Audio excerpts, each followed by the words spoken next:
સુનકારના સાથીઓ, લેખક વેદમૂર્તિ તપોનિષ્ઠ પંડિત આચાર્ય શ્રીરામ શર્મા. આગળનું પ્રકરણ સુનકાર ભરી ઝૂંપડી. આ ઝૂંપડીની ચારે બાજુ સન્નાટો છવાઈ ગયો છે. કુદરત થંભી ગયેલી જણાય છે. સુનકાર મને ખાવા થાય છે. દિવસ વીત્યો, રાત આવી, નવા બદલાયેલા વાતાવરણમાં ઊંઘ ન આવી. હિંસક પશુ, ચોર, સાપ, ભૂત વગેરેની નહીં, પણ એકલવાયાપણાથી બીક લાગતી હતી. શરીરને પાસા બદલવા સિવાય કોઈ કામ ન હતું. મગજ શૂન્ય હતું. વિચારવાની જૂની વૃત્તિ સળવળી ઉઠી. વિચારવા લાગ્યો, એકલા પડી જવાથી ડર કેમ લાગે છે? અંદરથી સમાધાન મળ્યું. મનુષ્ય સૃષ્ટિનું એક અંગ છે. તેનું પોષણ સમષ્ટિ દ્વારા જ થયેલું છે. પાણી તત્વથી ઓતપ્રોત માછલીનું શરીર જેવી રીતે પાણીમાં જ જીવી શકે છે, તેવી જ રીતે મનુષ્ય સમષ્ટિનું એક અંગ, સમાજનો એક ઘટક, વ્યાપક ચેતનાનું એક બીજ હોવાથી તેને સમૂહમાં જીવવાનો આનંદ આપે છે. એકલવાયાપણામાં તે વ્યાપક ચેતનાથી વિમુખ થઈ જાય છે. એ કારણે આંતરિક પોષણથી તે વિમુખ થઈ જાય છે. આ અભાવને લીધે જ સુનકારમાં ડર લાગે છે. કલ્પના આગળ દોડી. રૂઢિગત માન્યતાઓની પૂર્તિમાં જીવનના અનેક સંસ્મરણો શોધી કાઢ્યા. સુનકારના એકલવાયાપણાના ઘણા પ્રસંગો યાદ આવ્યા. તેમાં આનંદ ન હતો, ફક્ત સમય જ પસાર કર્યો હતો. સ્વાતંત્ર્ય સંગ્રામ વખતે જ્યારે જેલમાં જવું પડ્યું તે સમયની યાદ આવી. આમ તો કેદખાનામાં કોઈ દુઃખ તો ન હતું, છતાંય એકલતાનું માનસિક દબાણ ઘણું હતું. 1 મહિના પછી છૂટ્યો ત્યારે શરીર પાકી કેરીની જેમ પીળું પડી ગયું હતું. ઊભા થવા જતાં ચક્કર આવતા હતા, કારણ કે સુનકાર ગમતો ન હતો. તેથી મગજના બધા જ કેન્દ્રો સુનકારની ખોળ ખાપણ સાબિત કરવામાં રચ્યા પચ્યા રહેતા હતા. મગજ તો એક નોકર જેવું છે. અંતરમાં જેવી ભાવના કે માન્યતા રાખીએ તેને અનુરૂપ જ તે વિચારોના, તર્કોના, સાબિતીઓના, કારણોના, દાખલા દલીલોના પહાડ જમા કરી દેતો હોય છે. વાત સાચી છે કે ખોટી એ નક્કી કરવું તે વિવેક બુદ્ધિનું કામ છે. મગજની તો ફક્ત એટલી જ જવાબદારી છે કે ઈચ્છા જ્યાં જાય ત્યાં તેના સમર્થન માટે, સાબિતી માટે જરૂરી વિચાર સામગ્રી રજૂ કરી દેવી. મારું મન પણ અત્યારે આ જ કરી રહ્યું હતું. મગજ હવે દાર્શનિક રીતે વિચારવા લાગ્યું. સ્વાર્થી લોકો પોતે પોતાની જ એક જાતને જ એકલા માને છે. એકલાના જ નફા તોટાની વાત વિચારે છે. તેમને પોતાનું કોઈ જ દેખાતું નથી. તેથી જ તેઓ સામૂહિકતાના આનંદથી વંચિત રહે છે. તેમનું અંતઃકરણ ભેકા સ્મશાનની જેમ ખાવા થાય છે. આવી કેટલીય પરિચિત વ્યક્તિઓના જીવનચરિત્રો સામે આવી ઊભા, જેમને ધન વૈભવની, સમૃદ્ધિની કોઈ ઈચ્છા ન હતી. પોતાના અંગત સ્વાર્થથી પર હોવાને કારણે જ તેઓ સમષ્ટિનું હિત નિહાળી શક્યા હતા. વિચાર પ્રવાહ પોતાની દિશામાં તીવ્ર ગતિએ દોડી રહ્યો હતો. એમ લાગતું હતું કે વિચારો એકલવાયાપણાને હાનિકારક અને પીડાદાયક સાબિત કરીને જ જંપશે. ત્યારે ઈચ્છા પોતાનો પ્રસ્તાવ રજૂ કરશે. આ મૂર્ખતામાં પડ્યા રહેવાથી શો ફાયદો? એકલા રહેવું એના કરતાં જનસમૂહમાં રહી જે ભોગવવા યોગ્ય છે તે શા માટે પ્રાપ્ત ન કરવું? વિવેક બુદ્ધિએ મનની જૂઠી દોડને ઓળખી અને મનને કહ્યું, જો એકલવાયાપણું બિન ઉપયોગી હોત તો ઋષિમુનિઓ, સાધકો, સિદ્ધપુરુષો, વિચારકો, વૈજ્ઞાનિકો શા માટે તેમની શોધમાં હોત? શા માટે એવા એકાંત વાતાવરણમાં રહે છે? સ્વાધ્યાય અને ચિંતન માટે, તપ તથા ધ્યાન માટે એકાંત કેમ શોધવામાં આવે છે?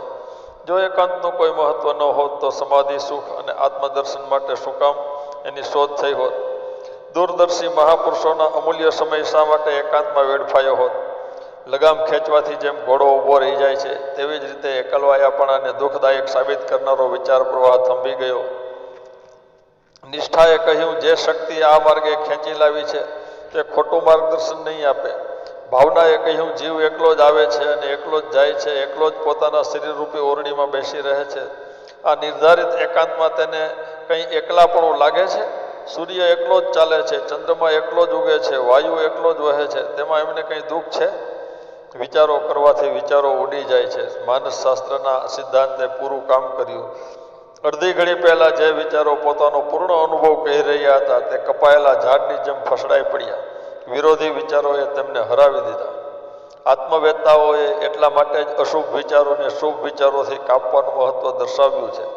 ખરાબમાં ખરાબ પ્રબળ વિચાર હોય પણ ઉત્તમ પ્રતિસ્પર્ધી વિચારથી તેને કાપી શકાય છે. અશુદ્ધ માન્યતાઓ અને શુદ્ધ માન્યતાઓ કઈ રીતે બનાવી શકાય છે તે આ સૂની રાતે પાસા બદલતા મેં પ્રત્યક્ષ જોયું.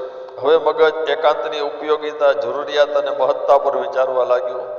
રાત ધીરે ધીરે વીતવા લાગી. ઊંઘ ન આવવાથી ઉઠીને ઝૂંપડીની બહાર નીકળ્યો તો જોયું કે ગંગાની ધારા પોતાના પ્રિયતમ સમુદ્રને મળવા માટે વ્યાકુળ પ્રેયસીની જેમ તીવ્ર ગતિએ દોડી રહી હતી. રસ્તામાં પડેલા પથ્થરો એનો માર્ગ અવરોધવાનો પ્રયત્ન કરતા પણ તેમનાથી તે રોકાતી ન હતી. અનેક ખડકો સાથે અથડાવાથી તેના અંગ પ્રત્યંગ ઘાયલ થઈ રહ્યા હતા. છતાં પણ તે કોઈને કાંઈ ફરિયાદ કરતી ન હતી, નિરાશ પણ થતી ન હતી. આ વિઘ્નોની તે પરવા પણ કરતી ન હતી. અંધારાનો, એકલવાયાપણાનો તેને ડર ન હતો. પોતાના હૃદયેશ્વરને મળવાની વ્યગ્રતા તેને આ બધી વાતો ધ્યાનમાં લાવવા દેતી ન હતી. પ્રિય પાત્રના ધ્યાનમાં નિમગ્ન હર હર કલકલ પ્રેમ ગીત ગાતી ગંગા નિદ્રા અને વિશ્રામને તિલાંજલિ આપી ચાલતા રહેવાની ધૂનમાં જ મગ્ન હતી. ચંદ્રમા માથા પર આવી પહોંચ્યો હતો.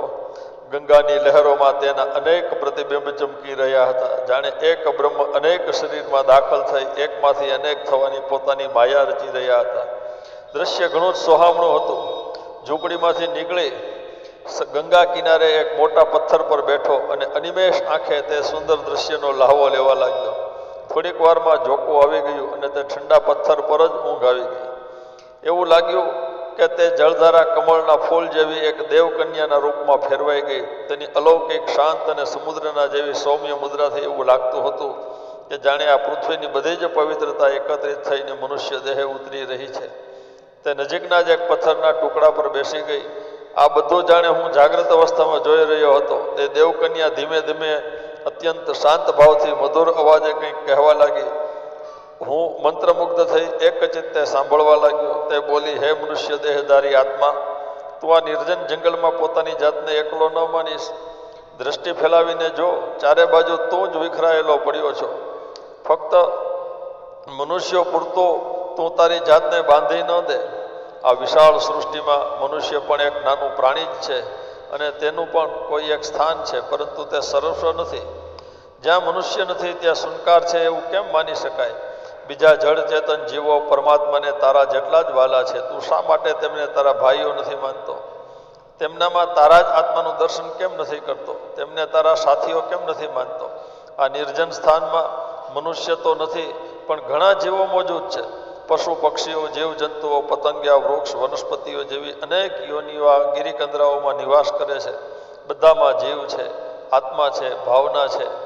જો તું આ અચેતન લાગતા ચેતનોના આત્મા સાથે તારા આત્માને ભેળવી શકે તો હે પછી તું તારા ખંડિત આત્માને સમગ્ર આત્માના રૂપમાં જોઈ શકીશ. ધરતી પર અવતરેલી તે દિવ્ય સૌંદર્યની અનુભૂતિ મૂર્તિ સમાન દેવકન્યા અવિરત કહી રહી હતી, મનુષ્યને ભગવાને બુદ્ધિ આપી છે પણ તે અભાગ્યો સુખ ક્યાંથી મેળવી શકે? તૃષ્ણા અને વાસનામાં તેણે દેવી વરદાનનો દુરુપયોગ કર્યો અને જે આનંદ મળી શકતો હતો તેનાથી વંચિત થઈ ગયો. પ્રશંસાને પાત્ર મનુષ્ય કરુણા પાત્ર થઈ ગયો છે, પણ સૃષ્ટિના બીજા બધા જીવો આવી મૂર્ખતા નથી કરતા. તેમનામાં ચેતનાની માત્રા ભલે થોડી જ હોય પણ તારી ભાવનાને તેમની ભાવના સાથે તું મેળવી તો જો. એકલવાયાપણું ક્યાં છે? બધા જ તારા સાથીઓ છે. પાછું બદલતા ઝબકીને જાગી ગયો. એકદમ ગભરાઈને બેઠો થઈ ગયો. ચારે બાજુ દ્રષ્ટિ દોડાવી તો અમૃત તુલ્ય સુંદર સંદેશ સંભળાવનારી કન્યા ત્યાં ન હતી. એમ લાગ્યું કે જાણે તે નદીમાં જ સમાઈ ગઈ. મનુષ્ય દેહ ત્યજી દઈ જલધારામાં ફેરવાઈ ગઈ હોય. મનુષ્યની ભાષામાં કહેલા શબ્દો સંભળાયા નહીં, પણ હર હર કલકલ અવાજમાં એવો જ ભાવ, એવો જ સંદેશ અનુભવ્યો. મૂળ સ્થૂળ કાન તો તેને સાંભળી શકતા ન હતા, પણ કાનનો આત્મા હજુ તેને સમજી રહ્યો હતો, ગ્રહણ કરી રહ્યો હતો.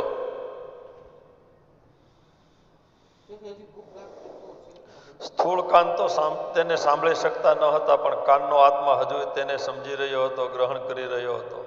આ સ્વપ્ન હતું કે જાગ્રત અવસ્થા? સત્ય હતું કે ભ્રમ? મારા પોતાના વિચારો હતા કે દિવ્ય સંદેશ? કંઈ જ સમજાતું ન હતું. આંખો ચોળી માથે હાથ ફેરવ્યો. જે સાંભળ્યું તથા અનુભવ્યું હતું તેને શોધવાનો પુનઃ પ્રયત્ન કર્યો, પણ વ્યર્થ. કંઈ જ મળતું ન હતું, કંઈ જ સમાધાન થતું ન હતું. એટલામાં જોયું તો ઉછળતી લહેરોમાં અનેક ચંદ્ર પ્રતિબિંબિત થઈ એકાકાર થઈ ચારે બાજુથી એકઠા થઈ રહ્યા હતા અને મરક મરક હસતા કહી રહ્યા હતા, અમે આટલા બધા ચંદ્ર તારી સાથે રમવા માટે, મોજ મજા માણવા માટે તૈયાર છીએ. શું તું અમને તારા મિત્ર નહીં માને? શું અમે યોગ્ય મિત્ર નથી? મનુષ્ય, તું તારી સ્વાર્થી દુનિયામાંથી આવ્યો છે. જેની સાથે મમતા છે, જેનાથી તેનો સ્વાર્થ સધાય છે તે પ્રિય છે, જેનાથી સ્વાર્થ સધાયો તે પ્રિય અને પોતાનો, જેનાથી સ્વાર્થ ન સધાયો તે પારકો. આ તમારી દુનિયાના રીત રિવાજો છોડ, અમારી દુનિયાના રિવાજો શીખ. મમતા, સ્વાર્થ, સંકીર્ણતા છોડી દે. અહીં બધા આપણા જ છે, બધામાં આપણો જ આત્મા છે. તું પણ આવું વિચાર, પછી આપણે મિત્રો બનીશું અને તને એકલાપણું નહીં લાગે. તું તો અહીં કંઈક સિદ્ધ કરવા આવ્યો છે ને? સાધના કરતી આ ગંગાને જોતો નથી? પ્રિયતમના પ્રેમમાં તલ્લીન થઈ કેટલી તન્મયતા અને આતુરતાથી તેને મળવા જઈ રહી છે. રસ્તામાં આવતા વિઘ્નો એને ક્યાં રોકી શકે છે? અંધકાર અને એકલાપણાને તે ક્યાં જુએ છે? ધ્યેયની યાત્રામાં એક ક્ષણ માટે પણ તેનું મન ક્યાં વિચલિત થાય છે? જો સાધનાનો રસ્તો જ અપનાવવો હોય તો તારે પણ આ જ આદર્શ અપનાવવો પડશે. જ્યારે પ્રિયતમને પામવા તારો આત્મા પણ ગંગાની ધારાની જેમ તલપાપડ થશે, તો તને કઈ રીતે ભીડનું આકર્ષણ અને એકલાપણોનો ભ્રમ રહેશે. ગંગા તટે રહેવું હોય તો ગંગાની પ્રેમ સાધના પણ શીખ સાધક. ઠંડી લહેરો સાથે બાળચંદ્ર નાચી રહ્યો હતો, જાણે ક્યારેક મારા મથુરામાં થયેલું રાસ નૃત્ય પ્રત્યક્ષ થઈ રહ્યું ન હોય. લહેરો ગોપીઓ બની, ચંદ્રે કૃષ્ણનું રૂપ ધારણ કર્યું. એક એક ગોપી સાથે એક એક કૃષ્ણ. કેવું અદ્ભુત રાસ નૃત્ય આ આંખો જોઈ રહી છે. મન આનંદ વિભોર થઈ રહ્યું હતું. ઋતંબરા પ્રજ્ઞા કહી રહી હતી, જોજો તારા પ્રિયતમની ઝલક જો. દરેક શરીરમાં એક એક આત્મા નાચી રહ્યો છે. જેવી રીતે ગંગાની શુભ લહેરો સાથે એક જ ચંદ્રમાના અનેક પ્રતિબિંબ નાચી રહ્યા છે. આખી રાત પૂરી થઈ. ઉષાની લાલીમાં પૂર્વમાંથી પ્રગટ થવા લાગી. જે જોયું તે અદ્ભુત હતું. એકલપણાનો પ્રશ્ન જો કે હજુય મનમાં રમતો હતો.